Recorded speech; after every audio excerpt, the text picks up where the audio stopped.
নমস্কাৰ বন্ধু বান্ধৱীসকল, কি খবৰ আপোনালোকৰ? বিহু বুলি কাটা নিমকি কেইটামান বনাইছিলোঁ, তাকে ভাবিলোঁ ৰেচিপিটো আপোনালোকৰ মাজত শ্বেয়াৰ কৰোঁ। বিহুততো সকলোৱে সকলো ধৰণৰ চাগে বনাইছেই। মই নিমকি কেইটামান বনালোঁ, তাকে শ্বেয়াৰ কৰোঁ বুলি ভাবিলোঁ।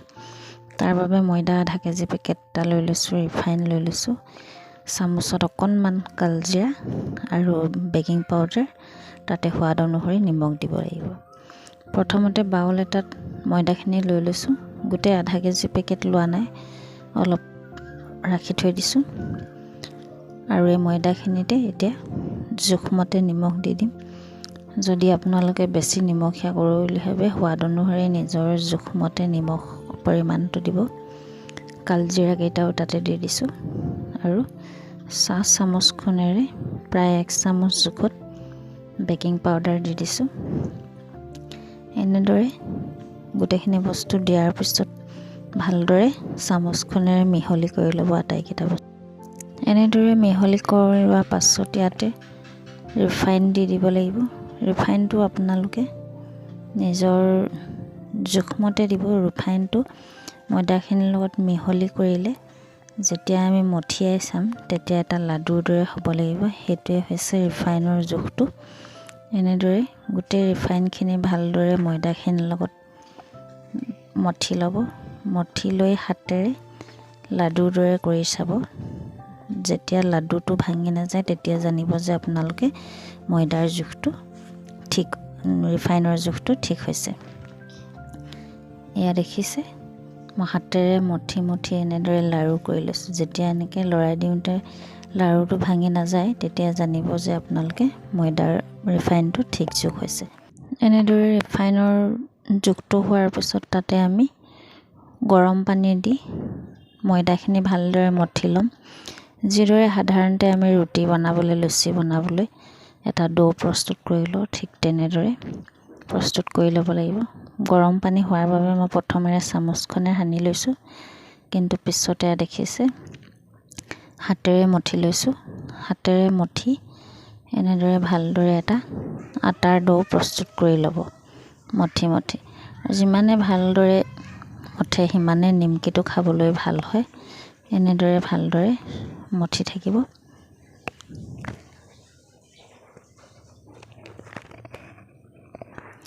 এয়া দেখিছে মোৰ ডোটো প্ৰায় প্ৰস্তুত হৈ গৈছে। এনেদৰে ডোটো প্ৰস্তুত হোৱাৰ পাছত আমি এইখিনি 10 মিনিটমানৰ বাবে ঢাকি থৈ দিম। এয়া দেখিছে মই ডোটো ঢাকি থৈ দিছোঁ। এই ঢাকি থোৱাৰ সময়খিনিতে আমি আন এটা পেষ্ট তৈয়াৰ কৰি লওঁ। আহকচোন, বেলেগ এটা সৰু বাতি লৈ তাতে প্ৰায় ময়দা 1-1.5 চামুচমান লৈ ল'লোঁ আৰু এই ময়দাখিনিতে ৰিফাইন তেল অকণমান দি ভালদৰে চামুচেৰে সানি এটা পাতল ধৰণৰ এটা লেপন তৈয়াৰ কৰি লৈছোঁ। এই পেষ্টটো আমাক ডাঙৰ নিমকিখন বনাবৰ বাবে দৰকাৰ হ'ব। তেতিয়া দেখিব আমি কেনেদৰে ব্যৱহাৰ কৰোঁ, মই আপোনালোকক দেখুৱাম। তাৰ বাবে ভিডিঅ'টো আপোনালোকে শেষলৈকে চাই থাকিব। এয়া দেখিছে আমাৰ প্ৰায় 10 মিনিটমানৰ পিছত মই ঢাকি থোৱা ডোটো উলিয়াই লৈছোঁ আৰু তাৰ পৰা ডোটোৰ পৰা এতিয়া সৰু নিমকিখন বনাবলৈ বাবে কেইটামান সৰু সৰু বল আকাৰত, যিদৰে আমি লুচি বনাওঁ তেনেদৰে কেইটামান বল বনাই ল'ম। ইয়াৰ পৰা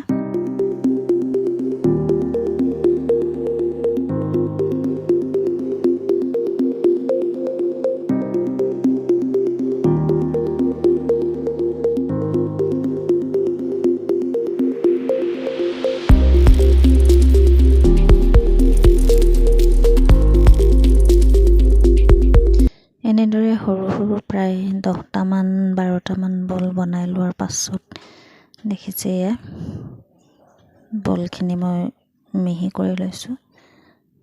আমি যিদৰে সাধাৰণতে ঘৰত লুচি তৈয়াৰ কৰোঁ। আচলতে এইটো সকলোৱে বনাবলৈ জানেই, কিন্তু মইনো কেনেদৰে বনাওঁ তাকেহে আজি আপোনালোকক ভিডিঅ'টোৰ মাধ্যমেৰে দেখুৱাব লৈছোঁ। এয়া দেখিছে সৰু লুচি আকাৰত মই গোটেইখিনি বেলি ল'ম।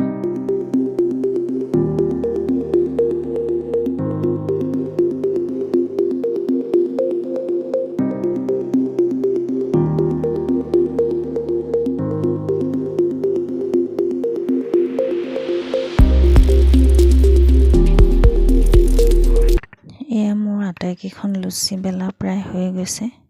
দেখিছে সৰু লুচিখনৰ মাজতে সেই প্ৰথমে ময়দাৰ আৰু ৰিফাইনৰ পৰা যিটো পেষ্ট তৈয়াৰ কৰি লৈছিলোঁ, সেই পেষ্টটো এই সৰু লুচিখনৰ ওপৰত পাতলকৈ মোহাৰি লগাই দিছোঁ, যাতে সৰু নিমকিখন বনাবলৈ আমি লুচিখন জাপিব লাগিব। জাপি দিওঁতে যাতে লুচিখন আকৌ ইটো পিঠি সিটো পিঠিত লাগি নাযায়, তাৰ বাবে এই পেষ্টটো ব্যৱহাৰ কৰা হৈছে।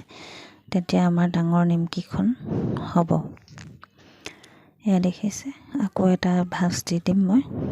এনেদৰে লুচিখনৰ ওপৰত ময়দাৰ পেষ্টটো দি দিয়াৰ পাছত আৰু এনেদৰে ওপৰতে আকৌ অকণমান লাহেকৈ পাতলকৈ আমি বেলি দিব লাগিব। তেতিয়া ভাজটো নিমকি আকাৰতে বেলিব। তেতিয়া দেখিছে হৈ গ'ল। এনেদৰে মই আটাইকেইখন লুচি ময়দাৰ পেষ্টটো সানি তৈয়াৰ কৰি লৈছোঁ।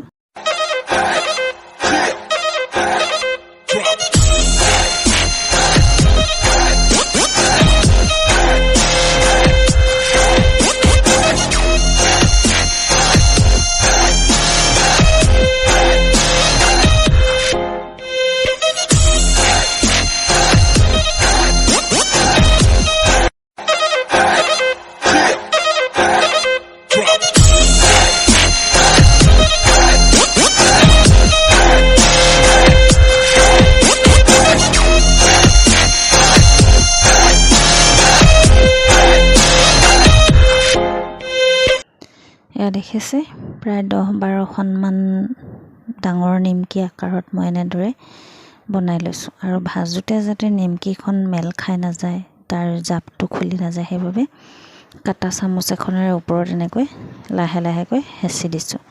আপোনালোকে চুকলে হেঁচিব পাৰে, নেহেঁচিলেও নাই। আৰু এতিয়া আমি সৰু কাটা নিমকিৰ বাবে এখন ৰুটি আকাৰত বেলি লৈছোঁ। ডৌটোতো একেধৰণে প্ৰস্তুত কৰা হৈছে।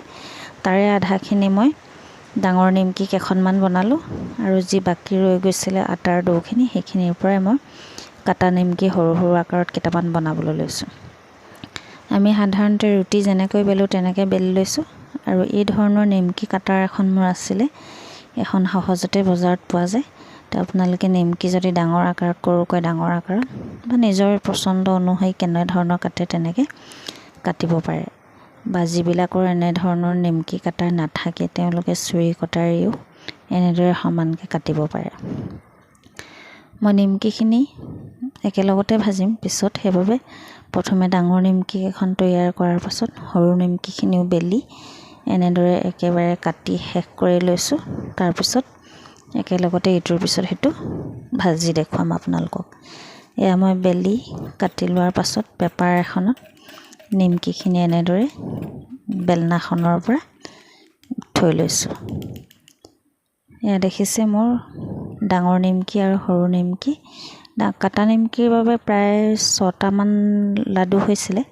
গোটেইখিনি একেলগতে কাটি মই পেপাৰখনতে থৈ লৈছোঁ। এতিয়া আমি ভজাৰ পদ্ধতিলৈ যাওঁ। তাৰ বাবে আমি কেৰাহী এখন গৰম কৰি ৰিফাইন তেল দি দিছোঁ। আৰু এই ডাঙৰ নিমকিখিনি ভাজিবলৈ কাৰণে তেলখিনি আমি বেছি উতলিবলৈ দিব নালাগে, আৰু গেছৰ ফ্লেমটো একেবাৰে ল' ফ্লেমত থাকিবলৈ দিব লাগে। ল' ফ্লেমত থাকি নিমকিকেইখন আমি লাহে লাহে লৰাই লৰাই ভাজি থাকিব লাগিব। আৰু মই কেৰাহীখনত একেবাৰে 3খন দিছোঁ। যদি ইয়াতকৈ বেছি তেল দি ভাজোঁ বুলি ভাবে আপোনালোকে, বেছি তেল দিলে 3খনতকৈ বেছিয়ে নিমকি দিব পাৰিব। এনেদৰে লৰাই লৰাই একেবাৰে ল' ফ্লেমত নিমকিখন ভাজি থাকিব। প্ৰায় 5-7 মিনিটমান প্ৰয়োজন হ'ব। এয়া দেখিছে মই লৰাই লৰাই ভাজি আছোঁ। ইয়াৰ ৰঙচুৱা কালাৰ এটা আহিছে। যদি বোলে আপোনালোকে ভাবে বেছি ৰঙচুৱা নকৰোঁ, তেন্তে এইখিনি সময়তে নিমকিখিনি আপোনালোকে নমাই থ'ব পাৰে। আৰু যদি বেছি ৰঙচুৱা কৰি বাদামী ৰংটো বেছি অহা যেন ভাল পায়, তেতিয়া আপোনালোকে ইয়াতকৈ অকণমান বেছি ভাজিব পাৰে। মই আৰু অকণমান ভাজি লৈছোঁ। এয়া দেখিছে, লৰাই লৰাই গেছটো একেবাৰে ল' ফ্লেমত ৰাখি নিমকিখিনি ভাজি আছোঁ।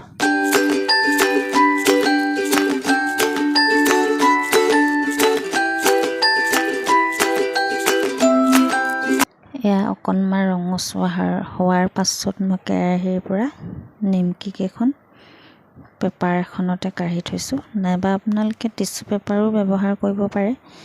বৰ্তমান মোৰ ওচৰত টিচু পেপাৰ নাই বাবে মই বাতৰি কাকতখনেই ব্যৱহাৰ কৰিছোঁ। ইয়াৰ পিছত আমি কাটা নিমকিখিনি ভাজিবৰ বাবে কেৰাহীখনত তেল দি তেলখিনি এবাৰ কাটা নিমকিখিনি ভাজিবলৈ আমি গেছৰ ফ্লেমটো হাই কৰিব লাগিব।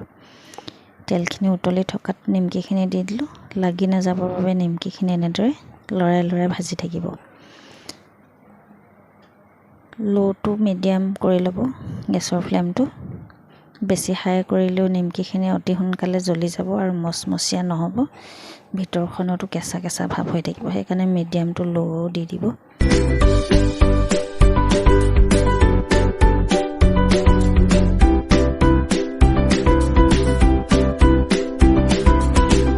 এয়া আমাৰ কাটা নিমকিখিনিও প্ৰায় ৰঙচুৱা হৈ আহিছেই, দেখিছে। এয়া মই আপোনালোকক ওচৰলৈ আনি দেখুৱাইছোঁ। এনেদৰে ৰঙচুৱা হোৱাৰ পাছত আমি নিমকিখিনি কেৰাহীখনৰ পৰা কাঢ়ি থৈছোঁ, যাতে তেল পেপাৰত এইকাৰণে থৈছোঁ যাতে যিখিনি তেল নিমকিত লাগি থাকে সেইখিনি পেপাৰখিনি শুহি লয় আৰু নিমকিখিনি ধুনীয়া মচমচীয়া হয়। এনেদৰে আটাইখিনি ভাজি ল'ম। আপোনালোকক মই কম কমকৈ ভাজি দেখুৱাইছোঁ।